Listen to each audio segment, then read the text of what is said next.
Community radio ബെൻസിഗറിൽ ഇപ്പോൾ കഥാസാഗരം. അവതരണം ശബ്ദമിശ്രണം ബോണി ജെ ബേസിൽ.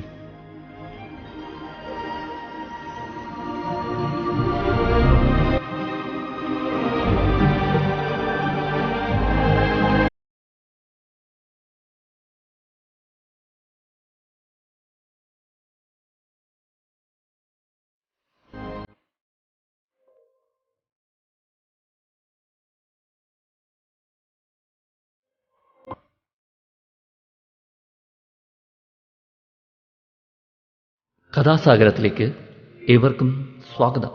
കഥാസാഗരം കഥകളുടെ പരിപാടിയാണ്. ഇത് ക്രിസ്മസ് കാലമാണ്. സ്കൂളൊക്കെ ക്രിസ്മസ് അവധിക്കായിട്ട് അടച്ചു കഴിഞ്ഞു. എല്ലാവരും ക്രിസ്മസിനുള്ള തയ്യാറെടുപ്പിലായിരിക്കും.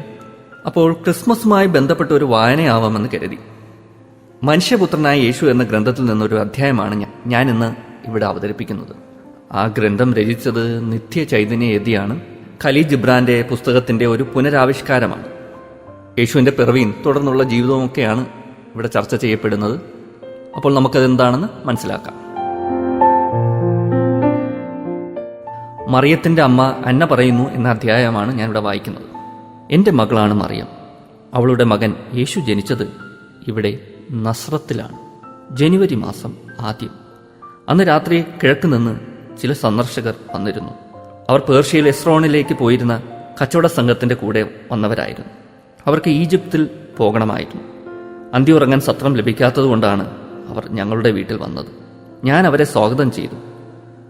അവരോട് ഞാൻ പറഞ്ഞു, ഒരു ആതിഥേയ തരേണ്ടെന്ന സൽക്കാരം നിങ്ങൾക്ക് തരാൻ ഇന്ന് എനിക്ക് സൗകര്യമില്ല. എൻ്റെ മകൾ ഈ രാത്രി ഒരു പുത്രനെ പ്രസവിച്ചിരിക്കുന്നു. എനിക്ക് മാപ്പ് തരണം. അവർ എനിക്ക് നന്ദി പറഞ്ഞു. അവർക്ക് ഞാൻ ആഹാരം കൊടുത്തു. ആഹാരം കഴിച്ചതിനു ശേഷം അവർക്ക് അന്ന് ജനിച്ച കുഞ്ഞിനെ കാണണമെന്ന് പറഞ്ഞു. ആ കുഞ്ഞ് അതിസുന്ദരനായിരുന്നു. എൻ്റെ മകളും രൂപവതിയായിരുന്നു. അവർ മറിയത്തെയും അവളുടെ മകനെയും കണ്ടു സന്തോഷിച്ചു. അവരുടെ ഭാണ്ഡത്തിൽ നിന്ന് അവർ പൊന്നും വെള്ളിയും എടുത്ത് കാഴ്ചയായി വെച്ചു. അവർ കുന്തിരിക്കവും മീറയും കുഞ്ഞിൻ്റെ കാൽക്കൽ വെച്ച് നമസ്കരിച്ചു. പിന്നെ അവർ ഞങ്ങൾക്ക് അപരിചിതമായ ഭാഷയിൽ പ്രാർത്ഥിച്ചു. അത് കഴിഞ്ഞു ഞാൻ അവരെ അവരുടെ കിടക്കുമുറിയിൽ കാണിച്ചു കൊടുത്തു. അപ്പോഴും അവർ അത്ഭുതാധീനരായി കാണപ്പെട്ടു. പ്രഭാതമായപ്പോൾ അവർ യാത്ര പറഞ്ഞു ഈജിപ്തിലേക്ക് പോയി. അവർ യാത്ര പറഞ്ഞു പോകുമ്പോൾ എന്നോട് ഇങ്ങനെ പറഞ്ഞു, ആ കുട്ടിക്ക് ഒരു ദിവസമേ പ്രായമായിട്ടുള്ളൂ.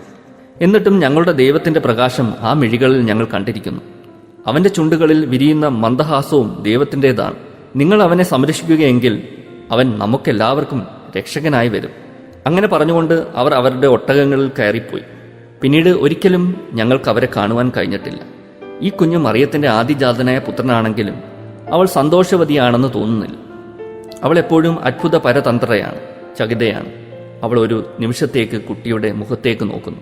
പിന്നെ അവൾ അധിക സമയം കിളിവാതിലിലൂടെ ആകാശത്തിന്റെ അനന്തതയിൽ നോക്കി നിർനിമിഷയായിരിക്കുന്നു.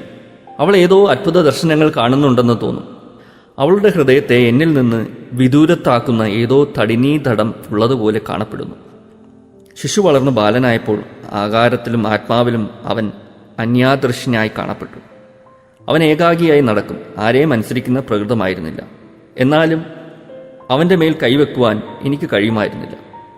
ഈ നസ്രത്തിൽ സകലമാന പേരും അവനെ സ്നേഹിച്ചിരുന്നു. അതിൻ്റെ കാരണവും എനിക്കറിയാം. വീട്ടിലുള്ളവർക്കായി ഞങ്ങൾ ആഹാരം ഉണ്ടാക്കി വെക്കും. എന്നാൽ അവൻ അത് എടുത്തുകൊണ്ടുപോയി വഴി യാത്രക്കാർക്ക് കൊടുക്കും. വല്ല പലഹാരവും അവനായി ഞാൻ ഉണ്ടാക്കി കൊടുത്താൽ അത് രുചിച്ചു പോലും നോക്കാതെ മറ്റ് കുട്ടികൾക്ക് കൊടുത്തു കളയും. അവൻ എൻ്റെ തോട്ടത്തിൽ കയറി മരങ്ങളിൽ നിന്ന് പഴങ്ങൾ ഇറുത്തെടുക്കും. അതൊന്നും അവനു വേണ്ടിയായിരുന്നില്ല. അവൻ്റെ കാലിന് നല്ല വേഗതയായിരുന്നു. അതുകൊണ്ട് അവൻ മറ്റു കുട്ടികളുടെ കൂടെ ഓട്ടപ്പന്തയത്തിന് ചേരും. എന്നാൽ കൂടെ ഓടുന്നവർ തളരുന്നത് കണ്ടാൽ അവൻ സ്വയമേ തോറ്റ് പിൻവാങ്ങിക്കൊള്ളും. ചിലപ്പോൾ ഞാൻ അവനെ ഉറക്കറയിൽ കൊണ്ടുപോയി ഉറങ്ങാൻ കിടത്തും.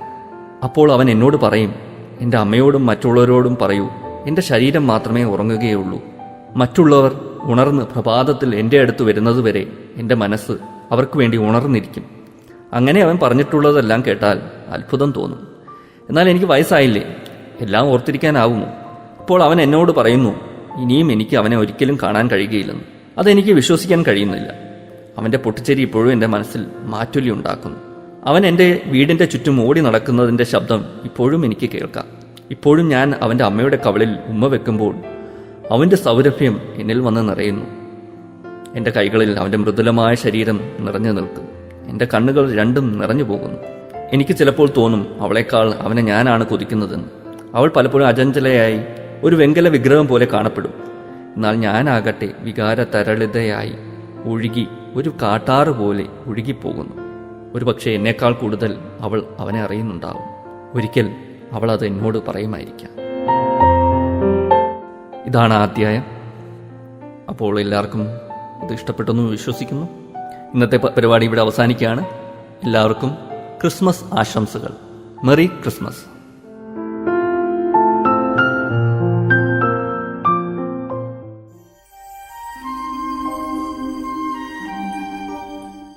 നിങ്ങൾ ഇതുവരെ കേട്ടത് കഥാസാഗരം.